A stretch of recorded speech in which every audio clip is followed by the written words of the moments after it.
Hi అండి. మొన్న Jack fruit విత్తనాలు నానబెట్టా కదా, అవి నిన్నే వేయాల్సింది. మాకు తెలిసిన ఒక అతను 48 గంటలు నానితేనే బాగుంటుంది, లేకపోతే రావట్లేదు, ఇవి మందంగా ఉంటుంది తోలుది అని చెప్పారు. అందుకని ఇవాళ వేస్తున్నాను. కొంతమంది ఏమో ఇవి ముక్కులు కట్ చేసి వేయాలంటున్నారు. కాకపోతే ఒక 4 కట్ చేశాను నేను, కదమే కట్ చేయకుండా వేస్తున్నాను. ఇది కోకో పిట్టు ఒక వంతను, మట్టి 2 వంతులు వేసి కలుపుతున్నాను.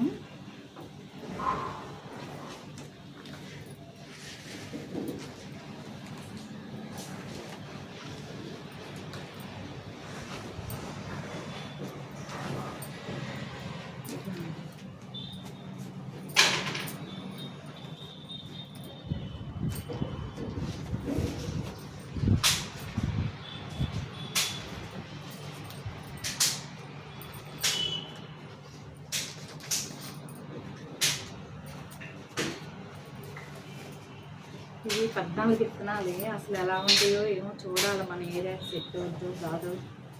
మన ఏరియాకి సెట్ అయితే ఇంటికి ఒక చెట్టు వేసుకోవచ్చు. ఇవి అన్ని విధాల ఆరోగ్యానికి మంచిదని చెప్తున్నారు చాలామంది. ఇవి ముక్కులు కట్ చేసిన విత్తనాలకి రబ్బర్ బ్యాండ్లు వేసాను గుర్తుగా. చూద్దాం అవి ఎలా వస్తాయి, ఇవి ఎలా వస్తాయి. ఇదిగో ముక్కులు కట్ చేసి ఇస్తున్నాము, వీటిలలో వేస్తున్నాను.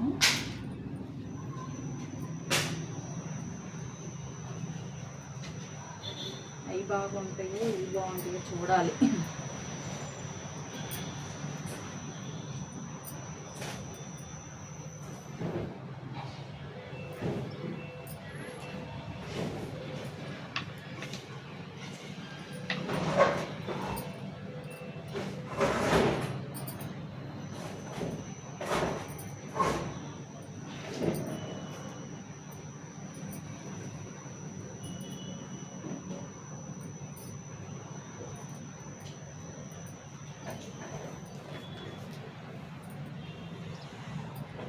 ఇవి ఇంట్లో ఎందుకు వేస్తున్నానంటే, ఇవి మొలకలు వచ్చేంత వరకు కూడా చీకటి గదిలో ఉంచాలంట. అందుకని ఇంట్లో అయితే జాగ్రత్తగా ఉంచొచ్చని ఇంట్లోనే వేస్తున్నాను. ఇవి తీసుకెళ్ళి లోపల పెట్టాలి.